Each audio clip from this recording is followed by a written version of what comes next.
As I promised in my video in part 1 that I'll be making a part 2 and I'll let you know कि जो form है वो form कैसे भरना है। तो देखिए if you want to fill up the form, first you need to visit ipu.ac.in। तो ipu.ac.in पे जब विजिट करेंगे then this one would come।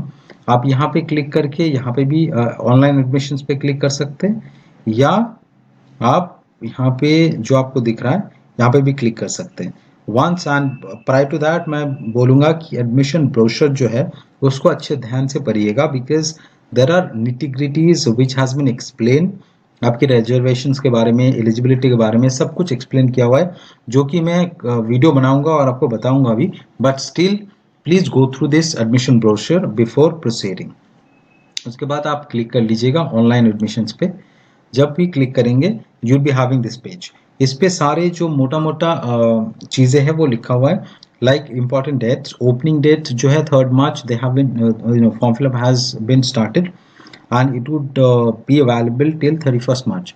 अब जो बच्चे फॉर्म फिलअप कर चुके हैं उनके लिए ये है कि 1 अप्रैल से लेकर 3 अप्रैल तक यू कैन मेक चेंजेस, अगर कोई चेंजेस आपको एडिटिंग करनी है तो। उसके बाद है आपको जो फॉर्म फिलअप की प्रोसेस शुरू होगा। फॉर्म फिलअप के लिए आपके सारे जो जितने सारे डिटेल्स है इसको अच्छे से ध्यान से पढ़िएगा। जो इंस्ट्रक्शन मैनुअल है उसको भी डाउनलोड करके अच्छे से पढ़िएगा। And if you have any further questions and queries, definitely you can get back to us on the given number on the screen. उसके बाद देखिए, अगर फॉर्म फिलअप करने से पहले आप ये सारे चीज़ें आप अच्छे से रेडी कर लीजिएगा। एक valid email ID and mobile number, and आपकी एक scan copy of recent passport size colour photograph जिसकी साइज 10 KB से 100 KB के बीच में हो। एक आप सिग्नेचर करके उसको स्कैन कर लीजिएगा जिसका भी साइज आपका 10 KB से 100 KB के बीच में हो, ठीक है। और ये ब्लैक और ब्लू पेन में भी आप कर सकते हैं। आपकी जो एजुकेशनल क्वालिफिकेशंस है, जो एलिजिबिलिटी है आपके अलग अलग कोर्सेज की, उसी के हिसाब से उसको भी रेडी कर लीजिएगा। If you are, let's say, belong to reserve category, SC, ST, OBC और EWS category, आपकी वो कास्ट सर्टिफिकेट भी you need to submit it। अगर डिसेबिलिटी सर्टिफिकेट है, डिसेबिलिटी स्टूडेंट्स के लिए है, और आप पेमेंट के लिए debit credit card online banking, net banking के थ्रू भी पेमेंट कर सकते हैं। और हाउ टू अप्लाई, ये स्टेप बाय स्टेप दिया है and you can go through that। once you are done then click on I hereby declare कि सारी चीज़ें मैं पढ़ चुका हूँ और मैं मेरी एलिजिबिलिटी के हिसाब से you are ready to start the admission application process। so start जैसे करेंगे then this page would come up to you। इस पेज में बोल रहा है कि इंटरनेट एक्सप्लोरर, मौजूदा वर्जन या गूगल क्रोम पे ही ये चलाइए। मैं सारे स्टूडेंट को बोलूँगा कि आप मोबाइल पे ना करिएगा, क्योंकि मोबाइल पे एक दिक्कत है, कभी कभी अटक जाते हैं तो प्रॉब्लम हो जाएगी। So try to fill up the form in laptop और फ्रॉम साइबर कैफे और in a computer. So once this is done then you need to register। for registrations you need to choose। see आप देखिए non CET UG PG CET UG PG, अब आपको decide करना है कि आपकी course कौन सा है। अगर आपकी कोर्स मोटा मोटा, अगर नॉन CET में जाएंगे UG में, आप देखेंगे जो प्रोग्राम्स अवेलेबल है वो BTech, LLB, BArc, वोकेशनल, ये सारे BDS, MBBS, ये सारे नॉन CET। तो अगर आप BTech करना चाहते तो non CET UG। CET is common entrance test, जो कि IB खुद अपनी एक टेस्ट कंडक्ट कराते हैं, उसी के बेसिस पे। अगर BTech में एडमिशन चाहिए तो नॉन CET UG में करिए, लॉ में चाहिए तो उस पर भी करिए। अगर मान लीजिए आप BBA में चाहते हो तो CET, उसके बाद आप यहाँ पे BBA में क्लिक करिएगा। तो अकॉर्डिंगली यू नीड टू सी कि आपके जो कोर्स है वो CET में आता है, नॉन CET में आता है। So for example I want to go for BBA, right. So BBA के लिए मैंने CET किया and then I click on BBA and allied programmes. आप ये CET कोड आ गया 125। उसके बाद नाम लिखिएगा। मैं एक नॉर्मल से नाम लिख रहा हूँ, जैसे अभिषेक तिवारी, राइट। नाम जो आपकी 10th की सर्टिफिकेट में है, मार्कशीट में है, वही लिखिएगा। and once that is done then put a phone number 858899 ये नंबर आपकी सारे मोबाइल नंबर ईमेल आईडी देने के बाद आपको कैप्चा को भरना है। प्लीज टू अंडरस्टैंड कि जो ये कैप्चा है वो इसको आपको स्मॉल लेटर होगा तो स्मॉल और कैपिटल होगा तो कैपिटल में लिख के आप यहाँ पे सबमिट कर दीजिए। जैसे सबमिट करेंगे they will be asking for की कंफर्मेशन है, क्लिक ओके, क्योंकि इसके बाद मॉडिफाइड नहीं होगा। ठीक है, अब मैंने कर दिया ओके। जैसे मैं ओके कर देंगे and then this one would come कि मेरा अब साइन अप सक्सेसफुली हो चुका है और मेरी जो लॉगिन एंड पासवर्ड वो एक ईमेल में जाता है एंड एक आपकी जो मोबाइल नंबर आपने दिया उस मोबाइल नंबर पे आता है। तो ये मेरे application sequence number, this would be my login and the password automatic generated password है, एक आपकी मोबाइल पे और एक ईमेल आईडी पे गया होगा। उसी के बेसिस पे आपको आगे की कार्रवाई करनी है। So now what I need to do कि यहाँ से हमें लॉग आउट करना पड़ेगा बिकॉज इनकी इतना ही काम था and then I will go to my user ID password.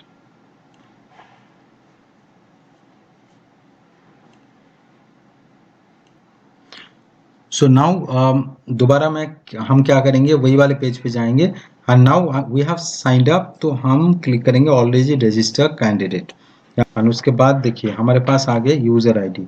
User ID में हम अपना जो आईपीयू का रजिस्ट्रेशन डिटेल्स था, जो एप्लीकेशन नंबर वो लिख देंगे मेरा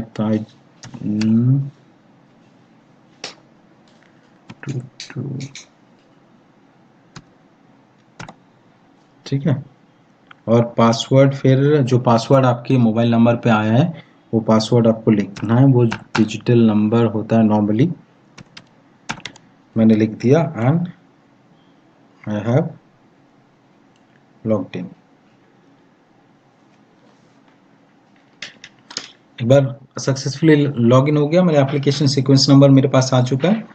नाउ यहाँ पे क्लोज कर देंगे। ठीक है, आप क्लोज करने के बाद ये वाला पेज आएगा and now what you need to do, यहाँ पे जो कोने में क्लिक है तो फिल एप्लीकेशन से उस एप्लीकेशन में आप क्लिक करेंगे। अब ये लोड हो रहा है।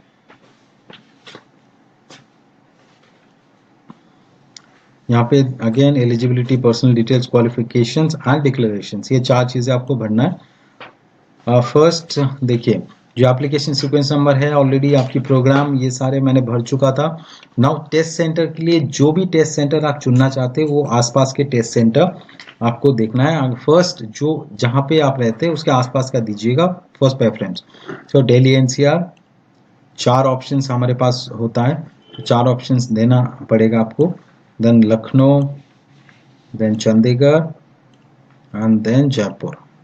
So if you are from Lucknow, then put Lucknow in the first choice and then accordingly आपकी convenience के हिसाब से choice fill करिएगा।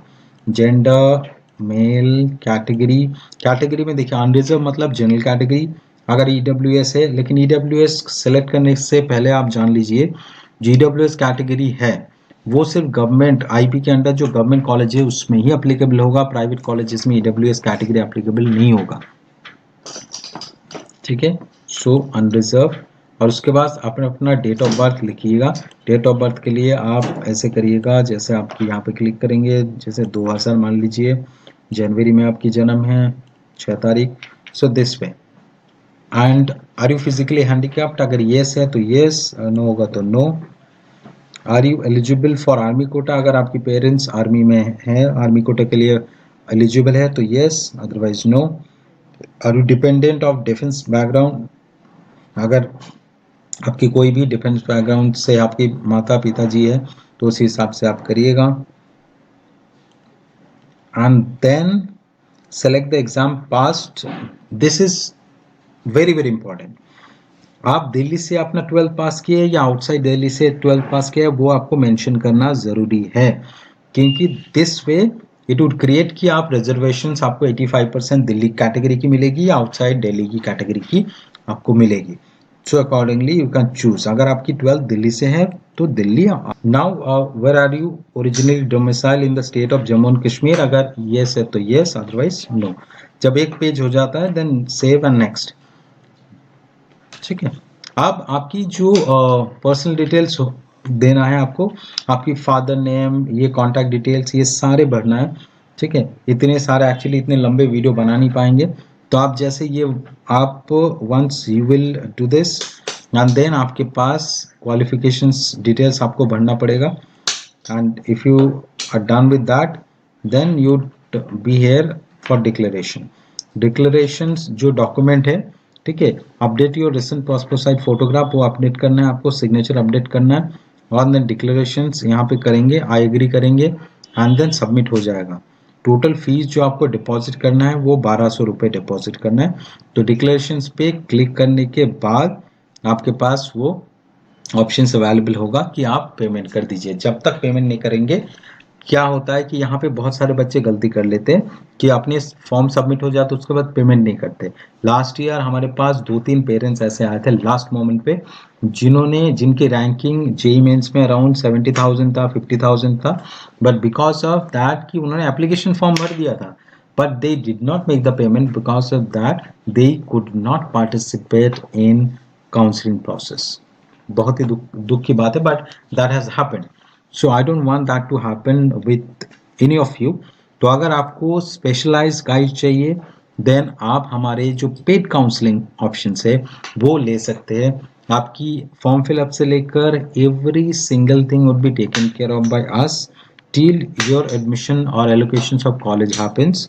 ठीक है, तो ये पूरे कोर्स ये चीज़ें जो है अभी एवरीथिंग वुड बी, और ये कंसल्टेंसी चार्जेस जो है वो आप फ़ोन करिएगा, हम बता देंगे कि कंसल्टिंग चार्जेस कितनी है। बहुत ही नॉमिनल कंसल्टिंग चार्जेस हम ले रहे पूरे सारी चीज़ों के लिए। बाकी अगर आपकी कोई क्वेश्चंस क्वेरीज है that would be happy to solve it without any cost, so you can always write in the comment sections or you can call us and then accordingly we can guide you through. Thank you so much, have a nice day, and please do read carefully before you make the applications. Thank you, have a nice day.